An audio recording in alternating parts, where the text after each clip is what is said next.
17واں سبق شرک اور دیگر گناہ۔ شیخ رحمہ اللہ فرماتے ہیں 17واں سبق شرک اور دیگر گناہوں سے آگاہی۔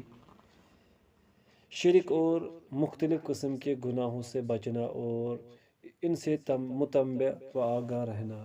انہی میں سے 7 ہلاک و برباد کر دینے والے گناہ ہیں جو حسب ذیل ہے۔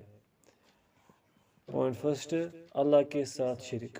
پوائنٹ سیکنڈ، جادو۔ پوائنٹ تھرڈ، کسی ایسے آدمی کی ناحق جان لینا جس کو اللہ نے حرام کیا ہو۔ پوائنٹ فورتھ، سود کھانا۔ پوائنٹ ففتھ، یتیم کا مال کھانا۔ پوائنٹ سکستھ، میدانی جنگ سے فرار ہونا۔ پوائنٹ سیونتھ، بولی بالی پاک دامن مومنہ عورتوں پر تہمت لگانا۔ انہی گناہوں میں سے چند درج ذیل ہے۔ پوائنٹ فرسٹ، والدین کی نافرمانی۔ پوائنٹ سیکنڈ، رشتہ داروں کے ساتھ بدسلوکی کرنا۔ پوائنٹ تھرڈ، جھوٹی گواہی دینا۔ پوائنٹ فورتھ، جھوٹی قسمیں کھانا۔ پوائنٹ ففتھ، پڑوسی کو تکلیف دینا۔ پوائنٹ سکستھ، لوگوں کی جان مال اور عزت و آبرو پر زیادتی کرنا۔ پوائنٹ سیونتھ، نشہ آور چیزیں استعمال کرنا۔ پوائنٹ ایٹتھ، جوا کھیلنا۔ پوائنٹ نائنتھ، غیبت۔ پوائنٹ ٹینتھ، چغل خوری۔ ان کے علاوہ دیگر وہ چیزیں جن سے اللہ عز و جل یا اس کے رسول صلی اللہ علیہ وسلم نے منع کیا ہے۔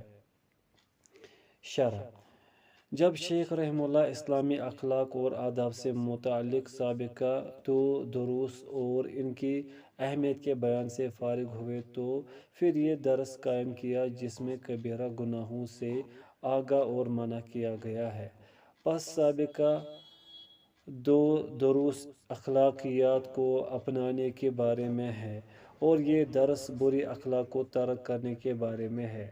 دین فضائل کے ساتھ مزین ہوتا ہے اور رذائل کی وجہ سے اس میں خلل آتا ہے۔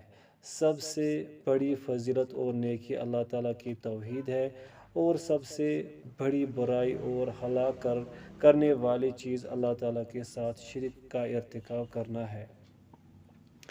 مسلمان سے مطلوب ہے کہ وہ فضائل اور نیکی کی باتوں کی معرفت حاصل کرے تاکہ ان سے مزین ہو سکے اور اس کا شمار اعلیٰ اخلاقیات کے حاملین میں سے ہو۔ تو بلا شک و شبہ ایسے ہی اس سے یہ بھی مطلوب ہے کہ وہ حرام اور ہلاک کر دینے والے امور کی معرفت حاصل کرے تاکہ ان سے اجتناب کر سکے اور آگاہ رہے کہ کہیں ان گناہوں کی لپیٹ میں نہ آ جائے۔ جیسے کہ کسی شاعر نے کہا ہے، برائی کی معرفت برائی کے لیے نہیں بلکہ اس لیے حاصل کرو کہ اس سے بچ سکو، اس لیے کہ لوگوں میں سے جس کو برائی کا علم نہیں ہوتا وہ اس میں واقع ہو جاتا ہے۔ حضرت حذیفہ بن یمان رضی اللہ عنہ فرماتے ہیں، دوسرے صحابہ کرام تو رسول اللہ صلی اللہ علیہ وسلم سے خیر کے متعلق سوال کیا کرتے تھے لیکن میں شر کے بارے میں پوچھتا تھا اس خوف سے کہ کہیں میں ان میں نہ پھنس جاؤں۔ بخاری مسلم۔ بزرگ لوگ ایک جملہ کہا کرتے تھے، کیف یتقی من لا یدری ما یتقی، وہ انسان کیسے بچ سکتا ہے جس کو پتہ ہی نہ ہو کس چیز سے بچنا ہے۔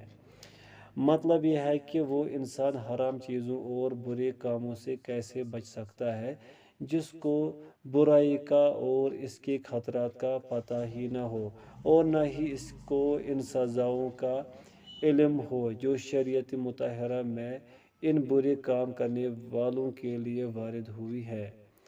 پس مسلمان کے لیے ضروری ہے کہ وہ کبیرہ گناہوں کی معرفت اس لیے حاصل کرے کہ ان سے اجتناب کر سکے۔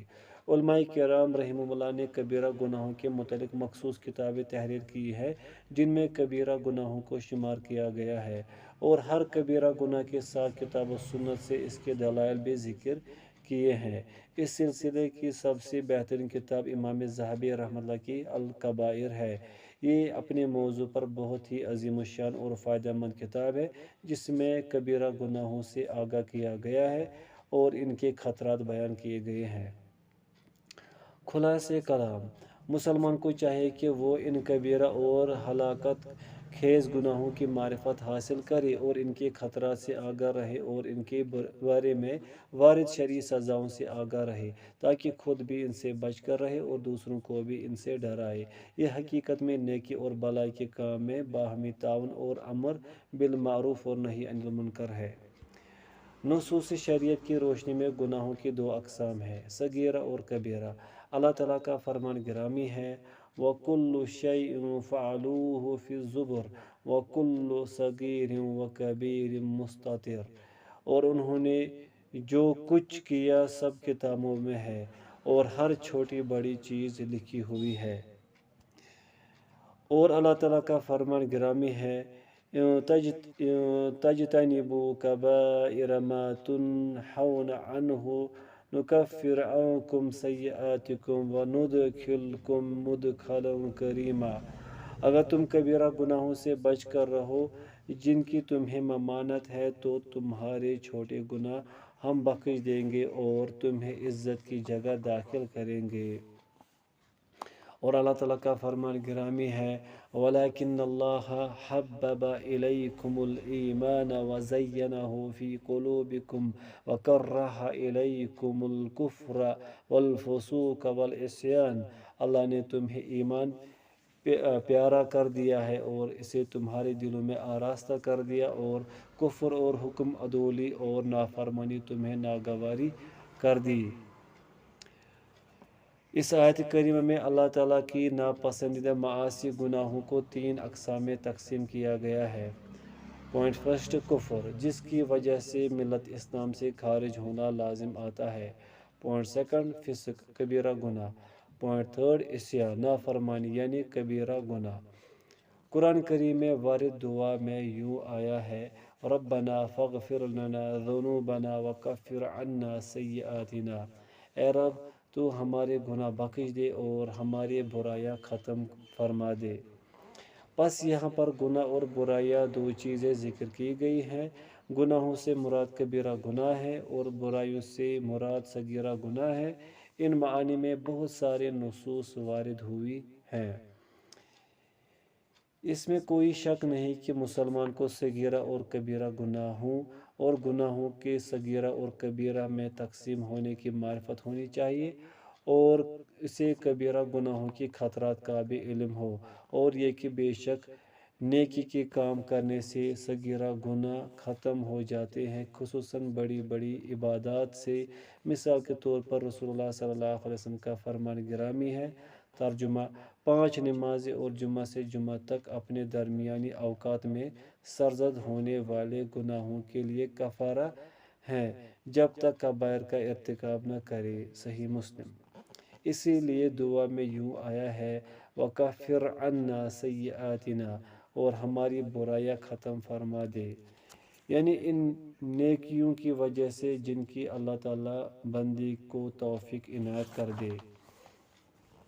لیکن کبیرہ گناہ سے اللہ تعالیٰ کی بارگاہ میں توبہ کرنا ضروری ہے اور انہیں فی الفور ترک کر دینا چاہیے، اور آئندہ کے لیے اس گناہ کی نہ کرنے کا پختہ عزم و ارادہ کرنا چاہیے۔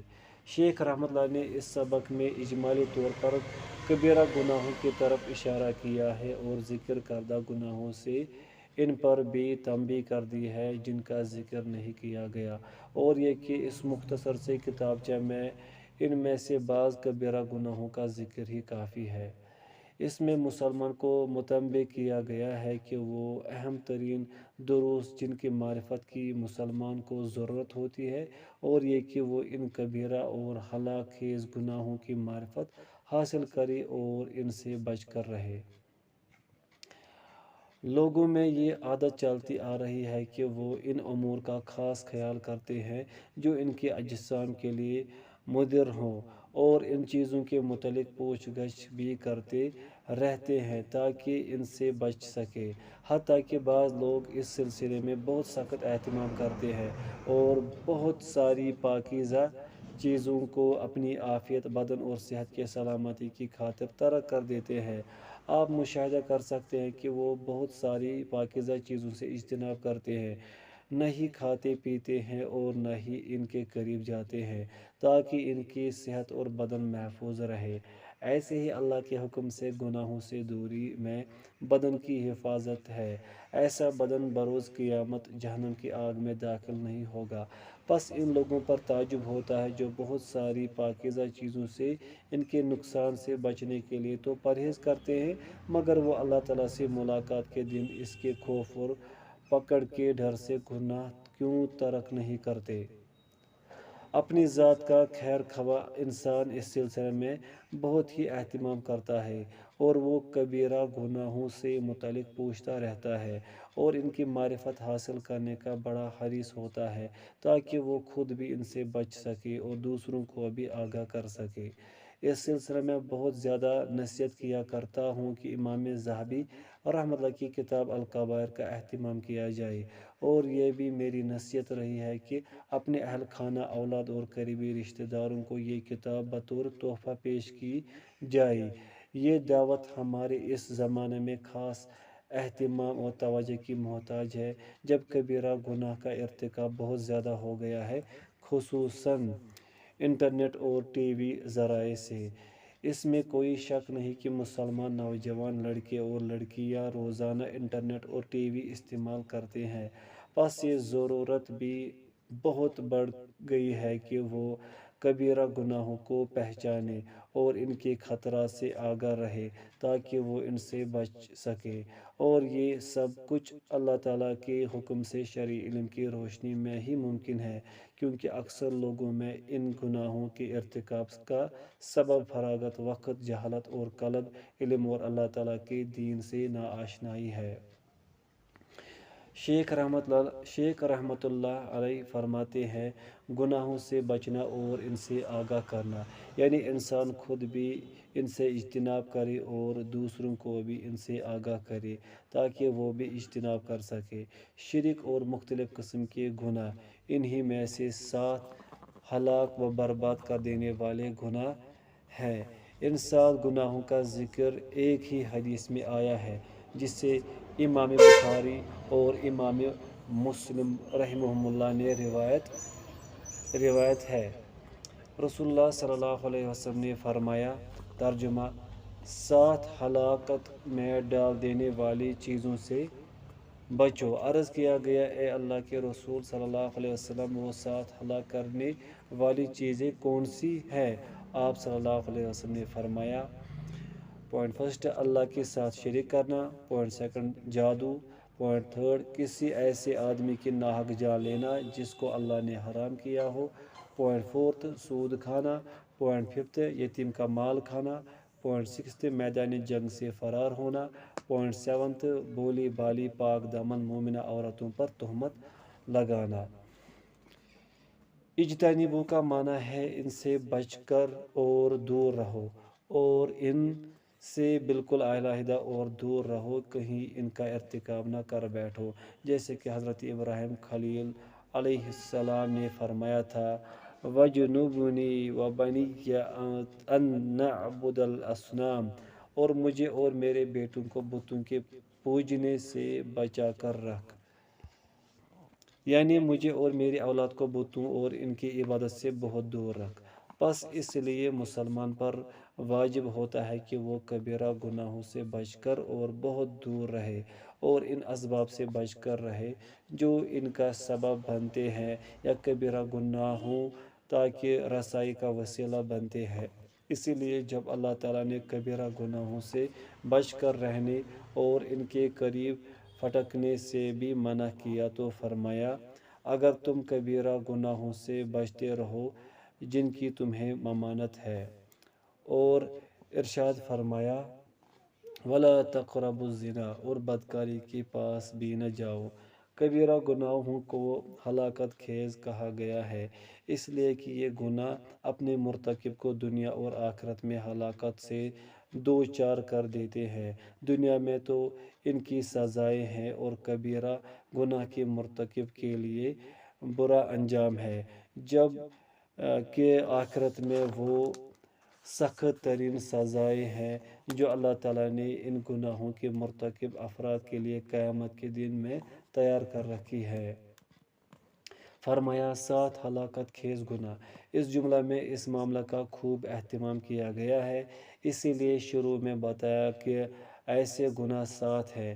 اگر بعد میں صرف 6 بتائے جاتے تو دل میں یہ بات آتی کہ ایک گناہ رہ گیا ہے، اور اگر شروع میں 7 نہ کہا ہوتا تو شاید کہ بسا اوقات بیان کرنے میں کئی گناہ رہ جاتے اور اس طرف آپ کی توجہ ہی نہ جاتی۔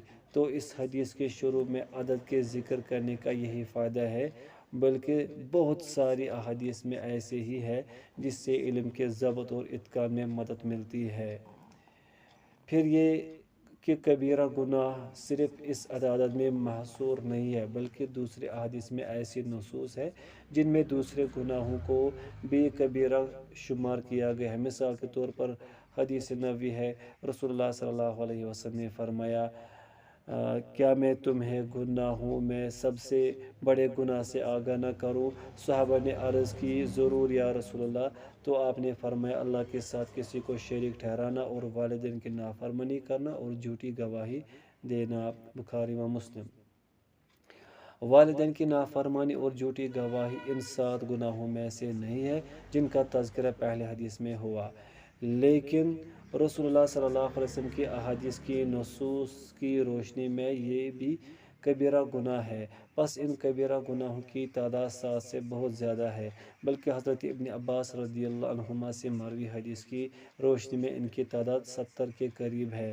مزید برآں یہ بھی محدود گنتی نہیں ہے اور نہ ہی اس تعداد کی کوئی شرط یا قید ہے۔ عبدالرزاق شعب الایمان۔ اس باب میں اہم ترین چیز اس ضابطہ کی معرفت حاصل کرنا ہے جس کی وجہ سے صغیرہ اور کبیرہ گناہوں میں تمیز ہوتی ہے۔ ہر وہ عمل جس کے شروع میں لعنت کی گئی ہو، یا جس پر جنت سے محرومی کی نوید آئی ہو، یا پھر جہنم میں جانے کی وعید ہو، یا اس پر اللہ کی ناراضگی اور سزا کا ذکر ہو، یا ہر وہ عمل جس کے کرنے والے پر لعنت کی گئی ہو یا اس سے ایمان کی نفی کی گئی ہو، یا ارشاد فرمایا ہو کہ ایسا کرنے والا ہم میں سے نہیں ہے، تو یہ تمام نشانیاں اس بات پر دلالت کرتی ہیں کہ یہ بڑا گناہ ہے، اور اس کے ساتھ ہی بعض گناہوں کو نام لے کر کبیرہ کہا گیا ہے۔ سب سے خطرناک اور نقصان دہ کبیرہ گناہ اللہ تعالیٰ کے ساتھ شریک ٹھہرانا ہے۔ اسی لیے رسول اللہ صلی اللہ علیہ وسلم نے سب سے پہلے اس کا ذکر کیا ہے، اور جہاں اوامر کا باب ہے تو وہاں پر سب سے پہلے سب سے اہم ترین چیز توحید کا ذکر کیا گیا ہے، اور نواہی کے باب میں سب سے خطرناک کو پہلے ذکر کیا گیا ہے، جیسے کہ اللہ تعالیٰ کا فرمان گرامی ہے، والذین لا يدعون مع اللہ الہا آخر ولا يقتلون النفس التي حرم اللہ الا بالحق ولا یزنون۔ اور وہ جو اللہ کے ساتھ کسی دوسرے معبود کو نہیں پوجتے اور اس جان کو جس کی اللہ نے حرمت رکھی ناحق نہیں مارتے اور بدکاری نہیں کرتے۔ یہاں پر شرک کو دوسرے گناہوں پر مقدم کیا گیا ہے، جبکہ سورہ اسراء میں فرمان الہی ہے، لا تجعل مع اللہ الہا آخر فتقعد مذموما مخذولا۔ اللہ کے ساتھ دوسرا معبود نہ ٹھہراؤ کہ تو بیٹھ رہے گا مذمت کیا گیا بے کس ہو کر۔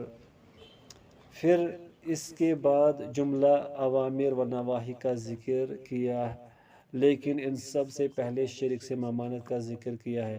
شرک ہلاک کرنے والے گناہوں میں سب سے بڑا گناہ ہے، ایسا گناہ کہ رب تعالیٰ اس کی مغفرت نہیں فرمائیں گے۔ یہی سب سے بڑا ظلم اور سب سے کبھی ترین نافرمانی کا کام ہے، جیسا کہ فرمان الہی ہے، ان اللہ لا یغفر ان یشرک بہ ویغفر ما دون ذلک لمن یشاء ومن یشرک باللہ فقد افتری اثما عظیما۔ بے شک اللہ اسے نہیں بخشتا کہ اس کے ساتھ کفر کیا جائے، اور کفر سے نیچے جو کچھ ہے جسے چاہے معاف فرما دیتا ہے، اور جس نے اللہ کا شریک ٹھہرایا اس نے بڑا گناہ کا طوفان باندھا۔ اور حضرت لقمان علیہ السلام کی وصیت میں ہے، یا بنی لا تشرک باللہ ان الشرک لظلم عظیم۔ اے میرے بیٹے، اللہ کا کسی کو شریک نہ کرنا، بے شک شرک بڑا ظلم ہے۔ شرک کا مطلب ہے اللہ تعالیٰ کے حقوق میں کسی غیر اللہ کو اس کے برابر کرنا، خواہ دعا ہو یا ذبح کا معاملہ یا نظر و نیاز یا مشکلات میں مشکل کشائی یا ان کے علاوہ عبادت کی کوئی دوسری قسم۔ اللہ تعالیٰ کا فرمان گرامی ہے، قُلْ إِنَّ صَلَاتِي وَنُسُكِي وَمَحْيَايَ وَمَمَاتِي لِلَّهِ رَبِّ الْعَالَمِينَ لَا شَرِيكَ لَهُ وَبِذَلِكَ أُمِرْتُ وَأَنَا أَوَّلُ الْمُسْلِمِينَ۔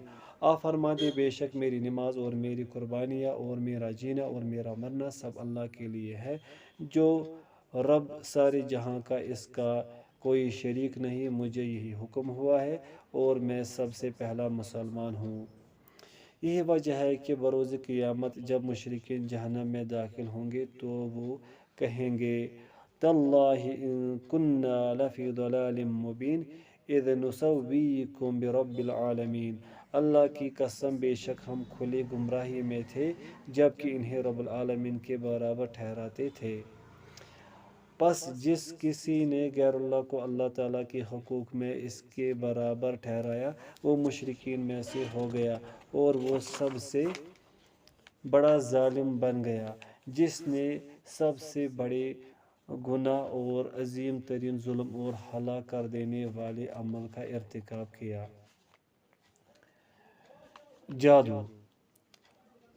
جادو بھی مہلک ترین کبیرہ گناہوں میں سے بلکہ ان میں سے ایک بڑا گناہ ہے۔ بے شک جادو کرنا اللہ تعالیٰ کے ساتھ کفر ہے۔ جادوگر اس وقت تک جادوگر نہیں بن سکتا جب تک وہ اللہ تعالیٰ کے ساتھ کفر اور شرک کا ارتکاب نہ کر لے اور شیطان کی اطاعت گزاری کرتے ہوئے کتاب اللہ کو پس پشت نہ ڈال دے۔ ارشاد ربانی ہے، نبذ فریق من الذین اوتوا الکتاب کتاب اللہ وراء ظہورہم کأنہم لا یعلمون واتبعوا ما تتلو الشیاطین علی ملک سلیمان۔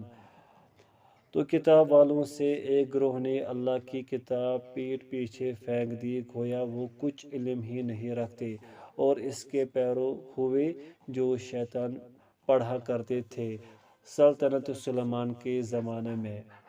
تو اللہ تعالیٰ نے اپنے نبی حضرت سلیمان علیہ السلام کی جادو کے عمل سے برات بیان کی، تو یوں ارشاد فرمایا، وما کفر سلیمان، سلیمان علیہ السلام نے کفر نہیں کیا، اس لیے کہ جادو کرنا اللہ سبحانہ وتعالیٰ کے ساتھ کفر کا ارتکاب کرنا ہے۔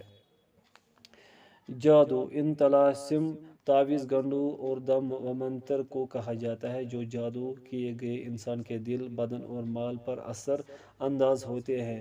ایسا جادو بھی ہے جو قاتل ثابت ہوتا ہے اور کچھ بیمار کر دیتا ہے، اور کسی جادو سے میاں بیوی میں جدائی ڈال دی جاتی ہے، اور جادو میں سے کچھ تو حقیقت پر مبنی ہوتا ہے اور کچھ صرف خیال ہوتا ہے۔ ارشاد ربانی ہے، قال بل القوا فاذا حبالهم وعصيهم يخيل اليه من سحرهم انها تسعى۔ موسیٰ نے کہا، بلکہ تم ہی ڈالو۔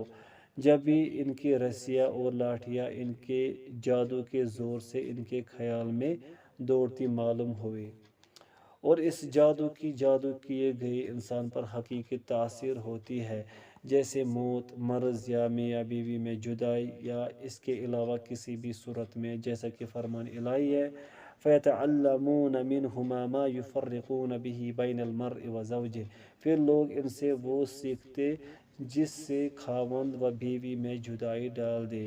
اور فرمان الہی ہے، وَمِن شَرِّ النَّفَّاثَاتِ فِي الْعُقَدِ، اور گنڈوں پر پڑھ کر پھونکنے والیوں کی برائی سے۔ اس سے مراد جادوگرنیاں ہے، ان کی برائی سے پناہ مانگنا۔ اس بات کی دلیل ہے کہ جادوگروں اور جادوگرنیوں کے اعمال کی تاثیر ہوتی ہے، اور اس سے جادو کردہ انسان کو نقصان پہنچنا ہے، خواہ وہ بیماری ہو یا کوئی اور شکل۔ جادو سب سے بڑی اور خطرناک ترین برائی ہے۔ جب کسی معاشرے میں یہ برائی پھیل جاتی ہے تو اسے تباہ و برباد کر کے رکھ دیتی ہے، اور ان کے لیے سب سے بڑی مضر چیز بن جاتی ہے۔ اور جس شہر یا ملک میں توحید کا نور اور روشنی کم ہو اور دعوت توحید اور اس کا بیان کمزور ہو، وہاں پر جادو کی کثرت ہوتی ہے۔ جب لوگ توحید اور صحیح عقیدہ سنے جاہل ہوں گے تو وہاں پر جادوگروں کو پذیرائی ملے گی اور ان کی کثرت ہوگی، اور جب بھی توحید کا پرچم سر بلند ہوگا اور اس کے منارے روشن ہوں گے اور دعوت توحید قائم و دائم ہوگی تو جادو ٹوٹ جائے گا بلکہ ختم ہو جائے گا انشاءاللہ۔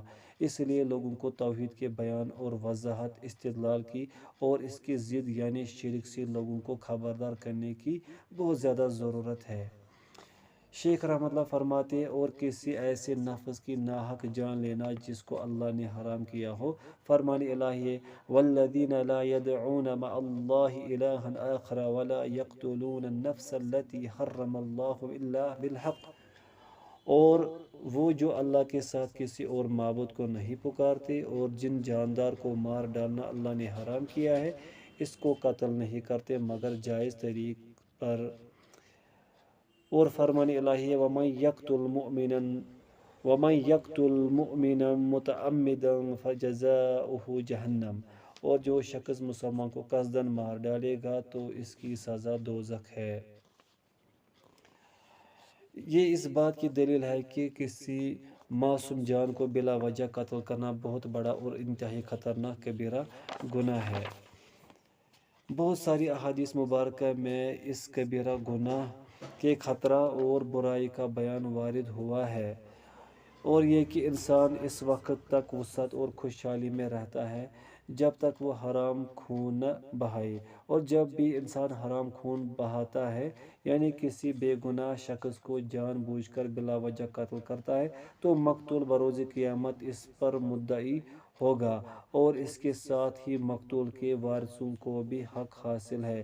وہ چاہے تو بلا معاوضہ معاف کر دیتے ہیں اور چاہے تو معاوضہ دیت وصول کرے اور چاہے تو وہ معاف نہ بھی کرے، لیکن اس کے ساتھ ہی مقتول کا حق بھی ہوتا ہے۔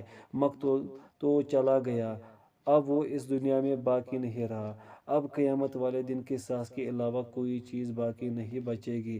یہی وجہ ہے کہ انسان ہمیشہ اپنے دین میں فراخی اور راحت میں رہتا ہے جب تک وہ کسی کو ناحق قتل نہ کرے۔ اگر کوئی انسان کسی کا مال چوری کر لے اور پھر توبہ کرنا چاہے تو وہ مال اس کے حق داروں کو واپس کر سکتا ہے، حتیٰ کہ اگر وہ مر بھی جائے تو اس کے وارثوں کو مال دیا جا سکتا ہے۔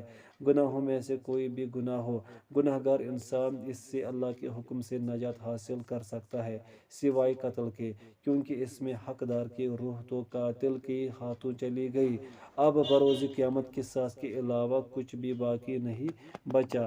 اس سے قتل کی خطرناکی کی طرف اشارہ ملتا ہے، اور یہ کہ اللہ تعالیٰ کے ساتھ کفر اور شرک کے بعد قتل کرنا سب سے بڑا گناہ ہے، خواہ انسان اپنے آپ کو قتل کر دے جسے خودکشی کہا جاتا ہے، جیسا کہ فرمان الہی ہے وَلَا تَقْتُلُوا أَنفُسَكُمْ، اور اپنے آپ کو ہلاک نہ کرو، یا پھر کسی دوسرے کو جان بوجھ کر ناحق قتل کر دے۔ اللہ تعالیٰ کے ساتھ کفر و شرک کے بعد یہ دونوں اور بہت بڑے کبیرہ اور ہلاک کر دینے والے خطرناک ترین گناہ ہیں۔